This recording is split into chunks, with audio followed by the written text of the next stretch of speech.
for 5 minutes. Thank you, Mr. Chair. And it has been an honor to serve alongside you here on this subcommittee the past 2 years. It's been the most important subcommittee I've served on in my 18 years in Congress, and working with you has allowed us to work together in a bipartisan fashion, along with Mr. Graves and my ranking member, my leader, Mr. Larson, in getting this bill passed. Your leadership on this committee has been phenomenal, and when they go back, in my opinion, they look at Louisiana, they'll think of Billy Cannon, Harry Connick, the Mannings, and Mr. Graves. While the 118th Congress is on track to become one of the least productive in U.S. history, that's not the case of this committee, where earlier this year we passed overwhelmingly bipartisan support the long-term FAA reauthorization bill.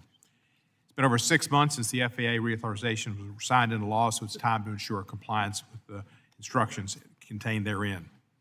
The bill aimed to address numerous challenges facing our aviation system. They include the modernization of safety and technology infrastructure, the integration of new entrants into U.S. skies, including drones that are called airplanes, the shortage of air traffic controllers, and the poor treatment of airline passengers, especially passengers with disabilities. Our witnesses today come from across the aviation sector, and they will provide valuable insights into the status of various provisions of the law. One provision particularly important to me, other than seat sizes, is to implement the overdue NTSB recommendation requiring airplanes flying long overwater routes to have better black box technology, which will allow investigators to recover flight data and cockpit recordings without the need to search the ocean floor.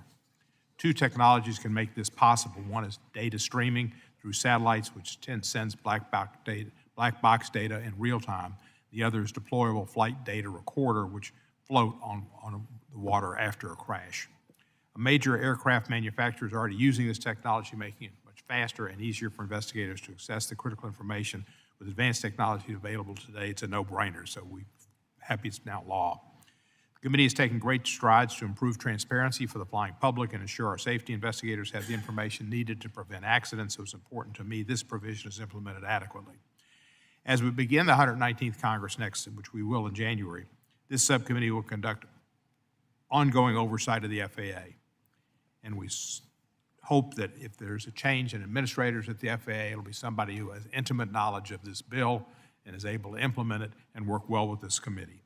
We look forward to ensuring full compliance with the law. We will also work to provide the resources necessary for the FAA to carry out its statutory authority and to enact any additional legislation necessary to ensure the safety and efficiency of our nation's airspace. Thank you to our witnesses for being here today. Thank you, Mr. Graves, for your service and your friendship, and I look forward to our discussion. Thank you, Mr. Cohen. Recognize the full committee chairman, Sam Graves, for 5 minutes. Thank you, Mr. Chairman. It's imperative that we conduct rigorous oversight of the FAA Reauthorization Act of 2024 to ensure that the FAA follows the letter of the law and is held accountable for meeting key